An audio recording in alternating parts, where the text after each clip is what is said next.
For me, if the Kenyan people decide to elect me president, the first thing I will assure them is that I will work with all. I will want to have an inclusive government. I will want to have a participatory, which is more important, a participatory government. I will want a government that will respect the Constitution. But more so, I want a government that will also begin to achieve and to implement, especially with regard to the youth.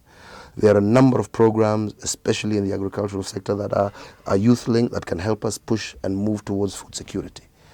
These are the kind of programs I want to push on.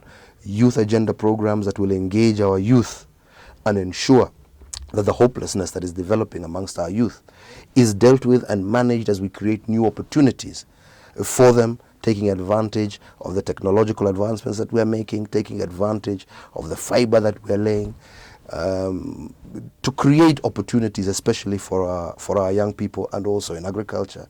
The issue of value addition for our crops would be a major issue. Security would be a major issue, because where we have no security, we cannot have development, we cannot have peace. So security would also be a major issue that we would focus ourselves on, and as well to find and to ensure we find a lasting problem to the perennial problems of intertribal, interclan clashes that occur.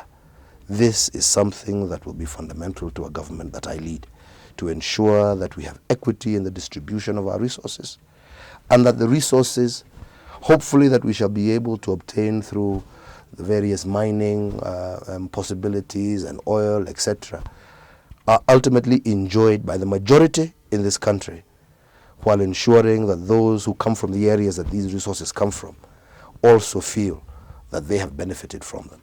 When somebody cries, there must be a problem, which means that therefore we must be able to embrace dialogue.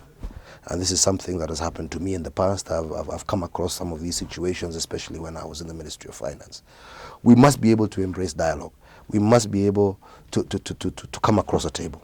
And like happened even when we were there before, I was like, this is the purse of the Republic of Kenya. This is what we can afford, without getting into an environment where we are eating more than we are the cake that we are baking.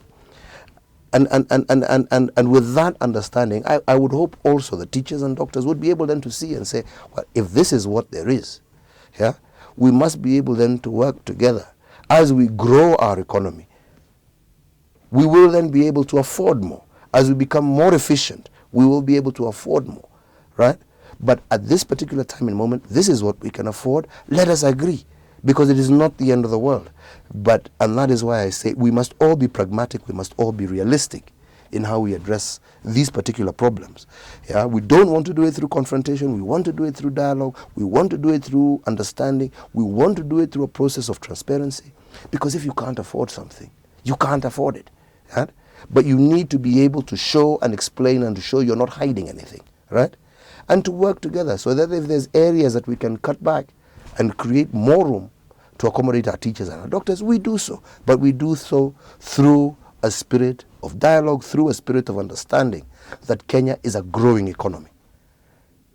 It is not a mature economy. It's a growing, it is a developing economy. And we are not going to be able, as they said, build Rome in a day. We must work together to assure ourselves that we get to where we want to get. But it is a process. It will not be an event. The case itself is starting after the elections, which therefore means that nobody is barred. That does not mean we are not ready to face justice. We will be there. We believe we are innocent, but we will follow due process of the law. We will respect the law. But that does not mean that we are hindered or encumbered in our objective or in our desire or in our goal of seeking leadership in this country. The two are not inseparable, as they say. You are innocent until proven guilty, and even the Constitution itself is very clear on that issue. I may have a charge against me, but I am not guilty until a court of law has proved me to be guilty. I believe I am innocent, and I believe I will be given an opportunity before a court of law, following due process, to prove my innocence, and the country will move on. maybe just finally, I heard you explaining this. There are those who are saying that Kenya is not ready for another president from central Kenya. I don't think there is anywhere, and I said it in Nyanza, and I've said it in various rallies. I don't think Kenyans choose people, and should not choose people on the basis of their ethnicity, on the basis of their religion, on the basis of their color. They should choose people on the basis of what a particular individual intends to do for his county, for his constituency, for the Republic of Kenya. That should be the basis. Ultimately, I dream of a Kenya where I come from in Gatundu, that a person from Nyanza can go and stand there, yeah, and people elect him on the basis of what they think he can deliver. That is my dream for Kenya.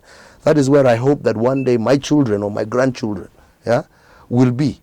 That we have built such a united country where people are electing on the basis of capacity, on the basis of ideas, on the basis of programs and policies that you intend to implement if elected.